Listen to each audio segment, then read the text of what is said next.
제가요 70kg였거든요. 그런데 딱 한 달 진짜 슬로우 조깅만 했는데 65kg, 5kg가 빠졌습니다. 뭔가 대단한 걸 한 것도 아니었어요. 숨이 턱까지 차는 러닝도 아니고 식단을 죽어라 조절한 것도 아니고요. 그냥 천천히 매일 조금씩 뛰었을 뿐이에요. 그런데 하루하루 몸이 달라지기 시작하더라고요. 특히 무릎이 너무 편안해졌어요. 예전엔 계단 오를 때마다 욱 소리부터 나왔거든요. 오늘 영상에서는 제가 어떻게 천천히 뛰기만으로 5kg를 금방 뺐는지, 그리고 무릎에 무리 없이 러닝을 계속 할 수 있었던 이유, 그리고 슬로우 조깅할 때 주의할 점까지 경험담 위주로 차근차근 풀어드릴게요. 무릎 걱정돼서 운동 망설였던 분들, 이 영상 보시면 이 정도면 나도 할 수 있겠다 싶은 확신이 드실 겁니다. 사실 아직 20대인데 무릎 때문에 고민이었어요. 2년 전에 코로나 때 집에만 있다가 갑자기 다이어트 하겠다고 러닝을 시작했거든요. 처음엔 의욕이 넘쳐서 매일 5km씩은 뛰었어요. 그런데 일주일 정도 지나니까 무릎에서 뭔가 이상한 느낌이 오더라고요. 계단 내려갈 때 뜨끔하고, 오래 앉았다가 일어날 때 무릎이 뻣뻣하고, 아직 20대인데 벌써 이러면 어떡하지? 친구들한테 얘기도 해보고 아직 젊은데 뭘 그래 이런 반응들이었었어요. 그래서 혼자 끙끙 앓다가 러닝을 아예 중단해버렸어요. 그러다 보니까 살은 다시 더 찌고 무릎은 더 뻣뻣해지고 더 안 좋아지는 악순환이었죠. 이러다가 30대 되면 도대체 내 몸은 어떻게 되는 건지 되게 고민이었어요. 진짜 심각하게 걱정되더라고요. 그래서 무릎에 물이 안 가는 운동을 찾다가 알게 된 게 슬로우 조깅이었어요. 처음엔 너무 답답했죠. 첫날 뛰는데 진짜 거북이같이 느렸어요. 앞에 가는 저 할머니도 못 따라잡을 것 같아서 되게 고민이었고, 오히려 뒤에서 아줌마가 저를 빨리 막 걸어서 추월하는 거예요. 그래서 이게 운동이 맞나 하면서도 이게 또 살이 빠지긴 하나? 진짜 스스로가 의심이 됐어요. 그런데 뛰고 나서 신기한 게 일단은 무릎이 전혀 안 아팠다는 거예요. 평소에는 뛰고 나면 무릎이 욱신욱신하고 발도 되게 뻐근하고 엄청 아팠는데 말이에요. 오히려 뛰고 나서 무릎이 오히려 좀 풀린 느낌? 마치 스트레칭한 것처럼 시원했어요. 이게 뭔가 좀 다른데? 그래서 계속 해봤어요. 어차피 다른 방법도 없었으니까, 무릎이 안 좋아서. 일주일 정도 지나니까 몸에 변화가 느껴지더라고요. 아침에 일어날 때 몸이 가벼워진 느낌이 들고, 계단 오를 때도 예전보다 편안해졌어요. 이거 진짜 효과가 있나? 체중계에 올라가 봤더니 일주일 만에 1kg가 금방 빠져 있더라고요. 왜 이렇게 다를까요? 평소에 여러분 어떻게 뛰세요? 아마 저처럼 이렇게 막 빨리 막무가내로 그냥 뛸 거예요. 뒤꿈치로 쿵쿵 찍으면서 큰 걸음으로 빨리 가려고 하고, 숨 헐떡거리면서도 운동하고 있다고 어필하려고 이렇게 막 뛸 거예요. 근데 이렇게 뛰다 보면 무릎이 아플 수밖에 없는 구조예요. 매번 뛸 때마다 무릎으로 엄청난 충격이 가거든요. 그런데 제가 방금 말씀드린 이 슬로우 조깅은 완전히 달라요. 마치 제자리에서 가볍게 통통 뛰는 것처럼 앞꿈치로 살살 터치하고 바로 떼는 거예요. 쿵쿵 하는 게 아니라 톡톡 하는 느낌으로. 처음에 이게 운동이 되나 싶었는데 한 달 해보니까 진짜 확실히 달라요. 무릎은 안 아프면서 살은 빠지고 체력도 늘고 잠도 잘 와요. 특히 좋은 건 뛰는 게 전혀 괴롭지 않다는 거예요. 예전에는 뛰는 게 진짜 고역이었거든요. 이제는 뛰러 나가는 게 기대가 될 정도로 재밌어졌어요.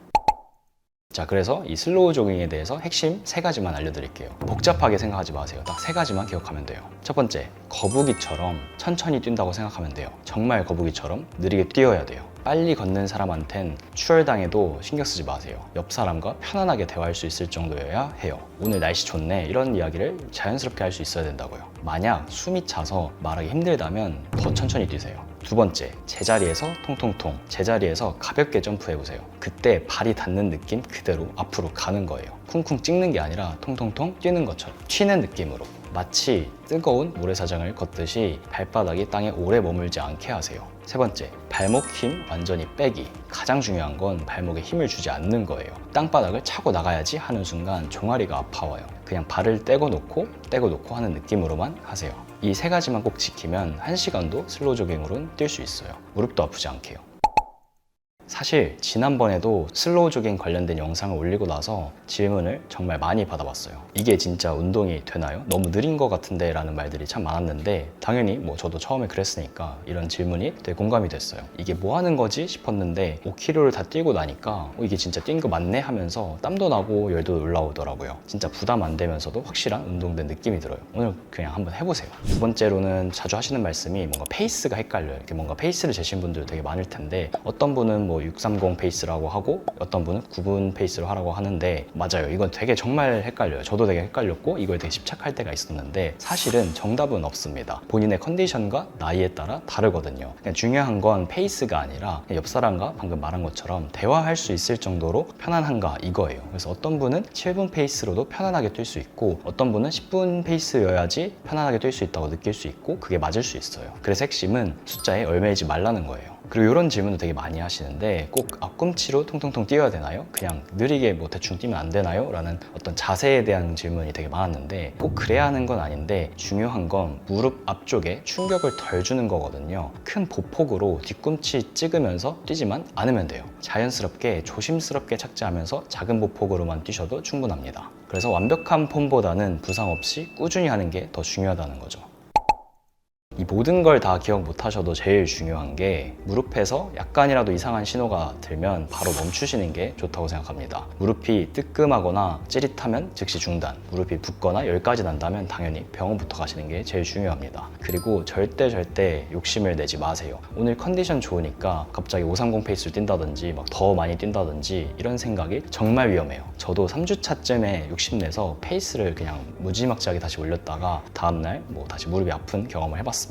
그러니까 뭐 결국은 다시 원래 속도로 돌아갈 수밖에 없는 거죠. 결국 꾸준함이 속도보다 중요합니다. 그래서 이 영상을 보실 분들이 보통은 나이가 많으신 분들이 많겠지만 저처럼 아직 20대라고 한다면 20대부터 무릎 관리는 제대로 해야 돼요. 그래야지 지금 안 하면 30대, 40대 돼서 더 고생할 수밖에 없습니다. 슬로우 조깅은 이렇게 무릎 걱정 없이 할 수 있는 최고의 운동이고 살도 빠지고 체력도 늘고 무릎도 좋아진다고 생각합니다. 근데 당연히 처음엔 답답할 거예요. 저도 그랬거든요. 하지만 한 달만 참고 해보세요. 분명히 몸에 변화를 느끼실 거예요. 무릎 때문에 운동을 포기했던 분들 이제 다시 시작해보세요. 그런데 혹시 이미 무릎이 많이 아프신 분들은 고정 댓글에 걸어드리는 영상을 먼저 참고하세요. 런닝으로 무릎 아픈 분들을 위한 병원에서 알려주지 않는 무릎 강화 운동을 다뤘거든요. 더 궁금하신 점이 있다면 댓글로 남겨주세요. 무릎 관련해서는 모든 질문에 답변해드릴 수 있습니다.